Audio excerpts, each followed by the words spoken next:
Before I had even turned off my engine, she was already yelling at my pickup truck. Less than half a minute after I'd pulled into the spot, that recognizable shriek of fury cut through the morning quiet like a fire siren connected directly to Satan's reception desk.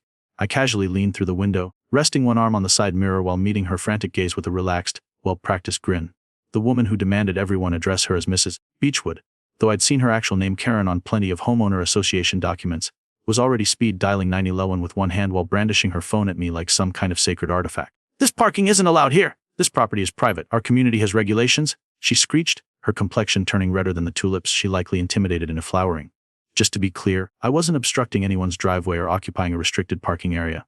Actually, I was positioned on the small gravel strip that ran alongside my own property line, which the HOA had casually used for visitor overflow parking. Apparently, Karen had decided my 1998 350 diesel, mud splattered from a weekend spent moving fence posts, was too much of an eyesore for the holy ground adjacent to her perfectly mulched front garden. She didn't even wait for law enforcement to arrive before transforming the confrontation into a complete OA spectacle. Within moments, a small crowd of clipboard-carrying residents surfaced like prairie dogs from their holes, all wearing different shades of tan and passive-aggressive attitudes. I remained in my position, drinking from my thermos and observing the show unfold like it was community theater. Karen marched back to my driver's window, this time accompanied by Greg, the HOA's president and full-time Karen supporter, who carried a printed version of the HOA regulations like it was the Bill of Rights. "Sir, your vehicle is breaking Rule 14.6 concerning commercial or oversized parking in shared areas," he announced, adjusting his glasses like a disappointed substitute teacher. I nodded slowly, glancing at the orderly line of SUVs and Teslas behind him, most of which were larger than my truck and definitely not owned by commercial operators. "Greg," I said, keeping my voice calm and rational, "I'm a resident here. That gravel sits on the easement beside my property line. Look at the survey if you're uncertain, then use your own driveway." Karen snapped, saliva spraying. "Or better yet, construct a shed to conceal that eyesore." "My driveway's currently occupied," I replied simply, not bothering to mention that my trailer was being pressure cleaned and my garage was undergoing renovations. It wasn't their concern. They weren't interested anyway. This dispute wasn't about regulations. It was about appearances. Karen couldn't tolerate anything in her neighborhood that looked working class, and I practically embodied a walking advertisement for Home Depot in her eyes. The police finally showed up 20 minutes later, clearly anticipating something more eventful. To their credit, both officers were courteous, though visibly worn out by what was obviously not their first Karen encounter. I provided them with my license, property deed copy, and a survey map demonstrating that the disputed shoulder was actually not HOA territory. After a quick consultation under Karen's glare, they returned with their decision no laws had been violated, no ticket would be issued, and I was permitted to park where I was. Karen reacted as if someone had announced her BMW was being sold for scrap metal. She demanded badge numbers, accused the officers of playing favorites, and theatrically grabbed her chest like a Southern belle in a daytime drama. The officers departed before she could escalate things further, probably to avoid being recorded for the next viral breakdown video. I assumed that would conclude the matter. How wrong I was. The following morning I discovered a type notice duct, taped to my front door, printed on HO letterhead and signed by Greg, stating that my truck violated the HOA's aesthetic harmony rule, and had 24 hours to be moved or the HOA would take suitable action. There was just one issue: the HOA didn't own the gravel shoulder. It was included in my property deed, and the aesthetic harmony rule had been struck down in a lawsuit 2 years prior involving someone with an excessive garden gnome collection. I strolled to the shoulder with my coffee, leaned against my truck, and stared at Karen's house across the road. A pearl white X5 with vanity plates reading BH1 was parked perfectly centered in front of her hydrangeas. Her sprinkler system misted it gently every morning at 6 a.m. like it was some exotic flower. I squinted at it, then at my old Massey Ferguson tractor sitting beside the barn. That sparked an idea, a wonderfully, beautifully spiteful idea. But first I needed to set the bait. I left the truck exactly where it was for another complete day. When nothing occurred, I parked my second vehicle, an old utility van with a mismatched side door, directly behind it, creating what Karen dramatically termed a diesel blockade. Her complaints grew more intense. Notes appeared on my windshield. HOA violation notices were stuffed into my mailbox like hostile little Valentine's cards. Then came the HOA towing notice, slipped under my windshield wiper on the 4th day. The paper was printed in bold red ink, stamped, final warm ink, and featured Greg's signature caps lock style. They claimed they had contracted towing authority and would use it within 12 hours. Except here's where their brilliant plan collapsed. They didn't actually have legal authority to tow vehicles from private property, but they assumed I wouldn't realize that. They were mistaken. At 5 a.m., I was awake, coffee in hand, watching from my porch as a beat-up tow truck rumbled onto the gravel. The driver got out, scratched his head, and examined the survey map I'd zipped tied to a post next to my fence. He climbed back in, turned around, and drove away without touching anything I waved. Karen was watching from her blinds, her mouth twisted in fury. That afternoon she parked her BMW in the exact same gravel spot, deliberately, defiantly. I'm guessing she thought it was some kind of reverse psychology move. Or maybe she assumed I'd retreat if she claimed the space. She didn't know me whatsoever. At midnight I started up my Massey Ferguson, attached a chain to her BMW's undercarriage, and hauled that overpriced status symbol 20 feet up my driveway behind the gate to my barn. securing it there with a padlock as thick as a butcher's wrist. I left a note on the windshield: trespassing vehicle relocated for safety. Please contact the property owner me to arrange pickup to towing fee, 500 stupidity tax. And just like that, the real game began. Karen's scream pierced the pre-dawn quiet like a banshee on a caffeine high. I was already seated on my porch swing, enjoying my second cup of coffee and watching the slow rise of morning mist from the pasture. Her shriek sliced through the peaceful silence like it was contractually obligated to destroy my mood. The BMW had been towed exactly 23 feet uphill onto my property the previous night. No scratches, no dents, just the humiliation of sitting behind a locked iron gate next to my hay trailer. The chain was still looped gently through the undercarriage, not even tight enough to scratch it, and the stupidity tax note was fluttering lazily in the morning breeze. I watched her stomp up my gravel driveway like she was assaulting a fortress, barefoot, wearing a silk robe, and gripping her iPhone in both hands like it was a sacred weapon. Her face, even from across the yard, had gone beyond red into a shade of purple usually reserved for cartoon villains and suffocating lobsters. She stopped 10 feet from my porch, heels digging into the gravel, and let out a breathless, sputtering demand. "You stole my vehicle!" "Morning, Karen," I said casually, crossing my legs and raising my coffee like a toast. "I didn't steal anything. You parked it on my land, so I simply moved it further onto my land. It's taking a vacation." She held up her phone. "I'm calling the police. You're going to prison." "Grand theft auto?" I took another sip and shrugged. "Please do. Just let them know it's the same officer from last week if possible. He already has the survey map. Might save us all some time." That gave her pause for just a moment, but it was enough for her to realize this wasn't going to unfold like the HOA fantasy tribunal she had orchestrated in her mind. She was still foaming, though. "This is unacceptable. I have a nail appointment in 45 minutes. "You should probably walk then," I said. "Or call Greg. Maybe he'll let you borrow the Ewa golf cart." "You think you're so clever?" She spat. "This is harassment. This is malicious." I raised my eyebrows. "Says the woman who threatened to have my truck illegally towed from my own land and organized a community protest about visual pollution." I finally stood and walked down the steps toward her. "Let's make this simple. You want your car? Sign a little release acknowledging you trespassed and waive your right to complain about my truck again. You get your keys, I get peace, and we both return to ignoring each other. Deal." She blinked like she'd been slapped. "You think I'd sign anything from you? You're delusional." "Then you can wait," I said with a smile, "or sue me. Either way, the car's not moving until I get something in writing." Karen stormed off. I watched her march back across the street in a rage, arms flailing, hair frizzing in the humidity. She didn't call the cops this time, not immediately. Instead, she called an emergency SHIA meeting. At 10 a.m., folding chairs appeared on her lawn. Greg arrived with a manila folder. 3 other board members trickled in, each giving me the side eye as they passed. One woman even pointed toward my porch like I was some kind of witch on trial. I half expected them to light a bonfire. I went back to working on the barn. There were boards to reinforce, a new hinge to install, and frankly I needed a distraction to prevent myself from driving that BMW straight into the nearby pond out of pure spite.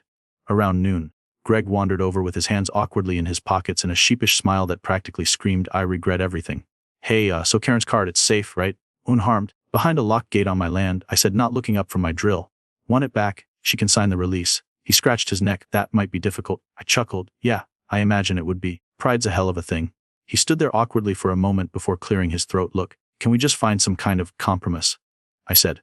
"Here's my offer. Karen signs a statement saying she understands that the gravel easement is part of my deed property, agrees not to harass me or call the cops unless there's an actual emergency, and she drops the towing threats. In exchange, I return the car and never park the truck on that shoulder again unless I absolutely have to." Greg's lips moved like he was chewing glass. "That's reasonable." "I thought so," I said, wiping my hands on a rag and walking over to the porch. I handed him a printed form I drafted that morning. Yes, I anticipated this. No, I didn't trust them not to try something worse. An hour later, Karen was stomping back across the street with a pen in hand. She signed the release with so much pressure, I thought the ink might bleed through to the wood underneath. I unlocked the barn gate, rolled the BMW gently back down the gravel incline with the tractor, and parked it right where she'd left it. "No damage," I said. "Not a scratch. Better than any tow service would have done." "You're insane," she muttered, yanking open the car door and slamming it shut behind her. "Have a lovely day," I called cheerfully as she peeled out with a spray of gravel that pinged harmlessly off the mailbox. By the next morning, there were new signs on the edge of her lawn, professionally printed. "Alkas KSRIRS Podcast TSORRLEFRCED." She'd even added little reflective markers to the curb and set up a camera facing the gravel. It was so pathetic I nearly felt sorry for her. Nearly. Instead of parking near her, I parked on the far end of my property and used the tractor to move my fencing materials. I waved at the camera every morning. Karen must have been watching because a week later, I received a formal notice from the HOA stating that my construction equipment was being operated within sight of residential homes and constituted a visual nuisance and auditory disruption. That's when I knew we weren't finished. So I got creative. I submitted a permit request to the county for a pole barn expansion, fully legal, fully documented, and marked the area with flags and spray paint. Karen lost it when the county inspector came by for a preliminary assessment. She accused him of conspiring with me. He asked her if she had jurisdiction. She did not. I invited him in for lemonade. That evening, she called the sheriff. Not the local patrol unit, but the actual sheriff, to report ongoing harassment and illegal earth moving. A cruiser showed up. The deputy took one look at the flagged perimeter and laughed. "Heard about you," he said. "Karen called our office 3 times in 2 days. You sure you're not a YouTuber or something?" Tempting, I said, but no, I just own land and have a very patient sense of humor. He laughed again, thanked me for my time, and drove off right past Karen, who was filming the whole thing from behind her azaleas. Later that week, I got a message from another neighbor, one I hadn't spoken to much. He asked if I'd ever considered running for president. Said he was sick of Karen too. Said half the street was ready for a mutiny. I didn't respond. Not yet, because the war wasn't over. It was just changing shape. I should have known Karen wouldn't take the peace deal as the end of things. She signed that release like it was a hostage negotiation, and drove off like a villain in a soap opera finale. But the next week told me everything I needed to know. She was just reloading. Karen doesn't surrender, she plots. I started noticing things, petty things, but enough to make it obvious. My mailbox was mysteriously knocked over one morning. My utility trailer got reported as abandoned equipment. A code enforcement officer showed up to check on an anonymous tip about unlicensed agricultural work, which was hilarious considering I'd filed every permit months in advance. It was Karen's classic playbook, death by bureaucracy. She couldn't defeat me with Hoey rules, so now she was trying to weaponize local government. Unfortunately for her, I knew the regulations better than she did. The county guy looked confused when he saw my neat rows of fencing, tagged and dated lumber, and clearly marked site plans taped to the barn wall. "Someone told us you were building unauthorized structures," he said, scratching his head, "but this all looks by the book." "Let me guess," I said. "Middle-aged woman, designer sunglasses, smells like lavender and rage." He snorted. "You're not the first to ask that." He left without issue, and I offered to send him electronic copies of all my compliance docs in case she pulled this stunt again. He took them gratefully. That was Tuesday. By Friday, I had a new problem. The gravel shoulder, the one that sparked all this, was suddenly flagged by the HOA for beautification. A little sign appeared next to it that read, "Future Community Garden Space UA funded." They even roped it off with yellow caution tape and stuck a sad-looking plastic tulip in the dirt like it was some kind of ceremonial stake. Karen stood on her porch watching me with smug satisfaction, arms folded, hair blown back like she was posing for a power walking ad. I walked right over and took a photo of the sign, the tape, and the sad flower. Then I posted it to the HOA community board with a caption, "Is the HOA now claiming they own this strip of land? Because if so, I hope everyone's okay with funding a lawsuit." That post had over 40 comments by nightfall. The neighborhood, it turned out, was not okay with it. Even some of the usual Karen cheerleaders were backing away from her latest crusade. One guy said, "This isn't worth our dues going up." Another wrote, "Can't we just let him park? It's a truck, not a meth lab." Greg, ever the diplomatic coward, messaged me privately asking if I'd consider de-escalating. I told him I had done nothing but de-escalate. I'd parked legally, stayed polite, and even offered a settlement. If they wanted a war over who owned the gravel, I was more than ready. I sent him a high-resolution scan of the property plat with measurements annotated just for fun. Saturday morning, the fake community garden got mowed down by my brush hog. Legally, that strip of land was mine and nothing had been officially planted. Just tape, plastic junk, and one angry tulip. I cleared it all while whistling. Karen called the sheriff again. This time they didn't even get out of the car. One wave, one nod, and they were gone. That afternoon I hosted a barbecue, mostly out of spite. I smoked ribs, grilled corn, and invited the 10 neighbors who had commented supportively on the HOA thread. It wasn't about the food, it was about momentum, and it worked. People started talking, sharing stories. One guy, Ben, who lived 2 doors down, said Karen had once fined him for putting up Christmas lights too early. Another neighbor, Sheila, said her niece got yelled at for parking a scooter on the sidewalk for 30 seconds. We joked about forming a Survivors of Karen club. By the time the sun set, we were half drunk, full of brisket, and passing around the idea that maybe it was time for a leadership change. "She acts like she owns the whole subdivision," Ben muttered, popping open another beer. "But she was appointed, not even elected. Did you know that?" I didn't, and that opened a whole new door. Greg had been president forever, but he wasn't the problem. He was a spineless placeholder. Karen ran the show through pressure and drama. But if I wanted this to end, I couldn't just fight her. I had to cut off her power. And for that, I needed votes. I spent the next week reading Shua bylaws like they were sacred scripture. I learned a few important things. 1. Any member in good standing could run for the board. 2. With 10% of the homeowners' signatures, I could trigger a special election. 3. Karen wasn't even on the deed to her house. It was in her husband's name. That meant she wasn't technically allowed to serve on the board at all. That was my golden ticket. I filed a motion for a special election and attached the required signatures, which I'd gathered at the barbecue. And over the next few days I printed the rule about deed, holding and highlighted the section that invalidated Karen's role. I dropped it all into Greg's mailbox with a sticky note, "Time for a fresh start." The next HOA newsletter didn't mention it, but the one after that had a small box at the bottom, special board election details to follow. Karen lost her mind. She started knocking on doors, telling people I was trying to destroy the community. Said I was going to build an RV park, that I'd fill the lots with goats, that my truck leaked oil and gave kids asthma, that I'd once yelled at a Girl Scout. I couldn't even be mad, it was so outlandish. I almost respected the creativity. I stayed calm, I let her wear herself out. Meanwhile, I met with neighbors, explained my plans, shared printouts of how our dues had gone up 20% in 3 years under Karen's unofficial reign. I didn't campaign like a politician. I just spoke like someone who was tired of nonsense and wanted everyone to be left alone. And it worked. When the ballots went out, I didn't even have to push hard. People were ready. 2 weeks later, I got the result I'd won by a landslide. Greg stepped down. 2 other board members followed. Karen? Well, she tried to claim the election was invalid, citing everything from voter fraud to spiritual sabotage. None of it stuck. At the first board meeting under the new leadership, I showed up in boots and a flannel shirt and brought donuts. I had the room's full attention. Let's keep it simple, I said. No more vendettas, no more fines for ridiculous things. We fix the roads, audit the dues, and otherwise we mind our own business. Applause. Smiles. Even Greg gave a relieved little nod. Karen didn't show up, but her BMW was parked at the far end of her driveway, as far from the gravel shoulder as possible. I'd won the battle of the war and the neighborhood. But I wasn't done because Karen still had one trick left and I could feel it coming. It started with a delivery truck that mysteriously got redirected. My lumber shipment scheduled for Thursday morning never arrived. When I called the supplier, they said someone named Carla Beechwood had called to reschedule delivery due to property damage. I nearly laughed. Karen had tried to impersonate me, badly. The driver never even made it past the county road because she told him the house was condemned. I fixed that fast, called the supplier, sent proof of ownership, and reported the impersonation. They were apologetic and promised a discount for the delay. But I wasn't laughing. Karen had shifted gears again, out of Choe politics and into personal sabotage. Without the highway to hide behind, she'd gone freelance, and frankly, that made her more dangerous. The very next day, I woke up to the sound of construction. Not from my barn project, from across the street. Karen had hired contractors to install a 6-foot privacy hedge directly along the edge of her lawn facing my property. It was like a green middle finger made out of shrubs. I didn't say a word, just watched. I let her spend the money, let her dig up the irrigation and mess with her yard layout. I knew she thought she was protecting her view, but I had plans of my own, and mine came with concrete footings. By the weekend, I'd finished the frame of the new pole barn. Karen naturally called code enforcement again.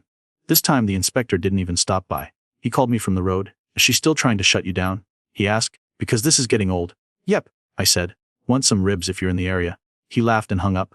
That's when I knew I'd crossed the line from neighbor to local legend. But things didn't stay funny for long. One night around midnight, I heard a noise outside, metal dragging, something clinking. I grabbed my flashlight and walked to the gravel shoulder. Sure enough, someone had loosened the valve on my utility trailer, draining the fuel onto the ground. The red plastic cap was lying in the dirt, tossed aside like an afterthought. I called the sheriff. This time, they took it seriously: vandalism, possible environmental hazard, and attempted theft if you wanted to get technical. The deputy took photos, filed a report, and promised to run extra patrols through the neighborhood. I suspected Karen, but I had no proof, no cameras, no eyewitnesses. That changed the next day. My new neighbor Sheila, who had quietly been installing her own Ring cameras after Karen yelled at her kids for riding bikes, came over with a USB drive.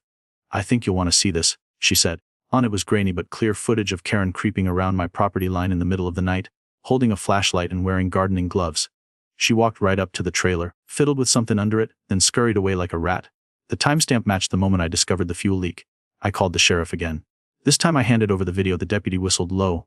Well, looks like someone just dug their own hole. Karen was charged with trespassing and tampering with private property. Not jail-worthy, but enough for a court date and a hefty fine. The news spread fast. Within 48 hours the neighborhood was buzzing. Some neighbors were stunned, others weren't surprised at all. One guy brought over a 6-pack and said, I knew she'd snap eventually. Karen didn't deny it, she doubled down. At the court hearing, she stood in front of the judge and said under oath that she was conducting a citizen safety inspection, and had reason to believe there was a fuel leak endangering the community. The judge wasn't buying it. He slapped her with a $2,000 fine, 60 hours of community service, and an order to stay off my property entirely, shoulder included. You'd think that would end it. It didn't, because Karen's final move wasn't legal. It was emotional. Late one night I heard yelling outside. At first, I thought she was arguing with someone on the phone, but then I realized she was standing in her yard, screaming across the street, at me, at the whole world. Her voice cracked and carried in the still night air. You think you're better than me, she shouted. You think everyone loves you now? You're a truck guy. A barn guy, you don't belong here! This was a peaceful neighborhood before you showed up. I walked outside calm and slow, not saying a word. I didn't respond. I didn't engage. I just stood there letting her unravel. This is harassment, she screamed. You're obsessed with me. I said nothing. Eventually she ran out of words, just stood there panting in the dark, robe flapping, mascara streaked like war paint. She looked small, pathetic, not dangerous anymore, just defeated. And then silence. The next morning the BMW was gone, not parked. As in not on the street, not in the driveway, not anywhere. That afternoon, a moving truck showed up. It took 4 hours to load everything. Karen didn't come outside. Her husband, whom I'd only seen 3 times in the entire ordeal, stood at the door with crossed arms and a face like wet cardboard. By dusk they were gone. Just like that, no goodbye, no apology, no fight. 2 days later, I got a letter. A single handwritten note folded into my mailbox. No envelope, no signature. It said, you ruined my life. I hope the silence keeps you warm. I kept it, not because it meant anything, but because it reminded me of the cost of winning. Because yeah, I won. The truck stayed. The barn got built. I became a president. Karen was gone. But that last line stuck with me. I hope the silence keeps you warm. The thing is, it did. The neighborhood got quiet again. Peaceful. Kids rode their bikes without being chased. People smiled more. Barbecues became monthly instead of rare. Someone started a community garden on actual HOA land, and nobody roped it off with fake signs. Sheila put up a swing for her twins. Ben repainted his fence without a single complaint. And me, I parked wherever I wanted. I never got another complaint. Never got another visit. I even planted real tulips where the fake ones had once been taped to my gravel. They bloomed red and yellow that spring, messy and bright and stubborn just like me. But I wasn't naive. I knew Karen would resurface somewhere. Maybe another HOA, maybe at a PTA meeting. Maybe at a gas station demanding someone move their car from her pump. Karen energy doesn't die, it just migrates. Still, I had one last thing to do. I bought a new sign, had it custom made. I mounted it on a short post next to the gravel shoulder. White background, black letters, simple and keen, RIVS meant to PROPRFQYsh, just in case anyone forgot who ran the road. Now, spring brought more than tulips, it brought peace. The kind of quiet you don't notice until it replaces chaos. No more late-night HOA emails. No folded violations tucked under my windshield. No anonymous complaints about barn smells or the color of my garage door. Just the occasional rooster crowing, the thud of hammering as I finished the final stall in the barn, and the distant hum of kids playing down the street without getting reported for loitering. It was so calm it almost made me suspicious, like nature was holding its breath before the final punchline. Karen was gone. That wasn't just rumor anymore. It was confirmed by a for sale sign that had appeared 2 weeks after she vanished. I'd watched the real estate agent snap glossy shots of the house, carefully angling her camera to avoid catching my truck in the background. The listing emphasized peaceful suburban charm and community-focused living. I nearly choked on my coffee when I read it online. I briefly considered leaving a Google review for the neighborhood. Something like, great HOA if you enjoy warfare, scream, therapy neighbors, and illegal towing threats. But I let it go. Her house eventually sold to a retired couple named Arlo and Jeanette, who introduced themselves with a pie and a six-pack. Jeanette whispered that the previous owner had stormed out one morning screaming about diesel fumes and sabotage. I told her it sounded like a haunting, and she laughed like she hadn't smiled in years. We got along instantly. They didn't care about my barn or my truck or whether I wore work boots to HOA meetings. Jeanette even asked if I could show Arlo how to run a brush cutter. I told her I had two and he was welcome to borrow one anytime. So that was it. The war was over, and for a while I believed it. But Karen didn't go quietly. 3 months after her departure, I received a letter, real envelope, actual postage, return address from a nearby town. Inside was a single-page typed formal but unmistakably her voice. I have filed a civil complaint against you for harassment, defamation, and unauthorized towing of my vehicle. You will be served in the coming week. No lawyer listed, no docket number, just a threat. A final attempt to rattle the cage. She'd already fled. I laughed out loud. Then I read it again. This woman who had trespassed, vandalized, impersonated me to a lumberyard, and verbally melted down in front of a sheriff was now claiming I had harassed her. For what? Moving her BMW 20 feet onto land she'd repeatedly insisted wasn't mine. Still, I wasn't about to underestimate her again. I called my lawyer, Brandon. Calm, lethal man with the personality of an oak tree and the soul of a bulldozer. I emailed him everything: the signed release, the surveillance video, the court documents from her vandalism charge, the threatening HOA messages, and the photos of the gravel easement. He called me 2 hours later, chuckling. She's got nothing. She's bluffing, but will be ready in case she finds someone bored enough to take her money. 2 weeks passed. No court summons, no process server, no actual complaint filed in county records. Just the letter, just the noise. Karen's last gasp. It wasn't a legal move, it was psychological warfare. A dying queen throwing her crown across the moat. I sent Brandon a thank you basket, bacon jerky, hot sauce, a t-shirt that read, Kit Hale. He texted me a picture of himself wearing it next to a stack of client folders and a bottle of whiskey. With that final threat neutralized, I moved on. Fully this time. The barn got its roof panels, the fence was rebuilt stronger than ever. My chickens multiplied. I started hosting weekend workshops, just informal meetups with locals who wanted to learn about raising livestock or using old tractors. Even Greg showed up once, sheepish and polite, saying he wanted to get more hands-on with the community. I handed him a shovel and pointed toward the compost pile. To his credit, he didn't run. The issue evolved too. We voted to cap fines, eliminate anonymous complaints, and shift from punitive policies to neighbor-based mediation. The new board worked like an actual team. We held quarterly meetings under the big oak tree near the community sign. No drama, no power trips, just progress. And then came the garage sale. It was Sheila's idea. She organized a neighborhood-wide weekend event complete with signs, lemonade stands, and a bouncy castle on Ben's lawn. It was chaos in the best way. Everyone participated. I set out old tools, spare fencing nails, and a broken leaf blower that still somehow got claimed in the first hour. That's when I saw it. Tucked under a table across the street in a box marked FRESTUF was a cracked white sign with fading black letters C. No crush PS to Chis Poenti. Oral e farfichidi. Karen's legacy, discarded like expired milk. I picked it up, ran my fingers along the chipped plastic. Ben saw me holding it and called out, "You should mount that in the barn like a war trophy." I smiled. Now I've got a better use. That evening I took it home, sanded the surface clean, and painted over it. In bold black letters I wrote, Par Ferrado and Ly. Tars Calcom. I mounted it above the new side door of the barn, just under the solar light. It glowed proudly every night. Peace at last settled in, not because the conflict disappeared, but because the neighborhood changed. Not because Karen vanished, but because no one gave her energy a place to land anymore. Without power, without followers, without fuel, her chaos dried up,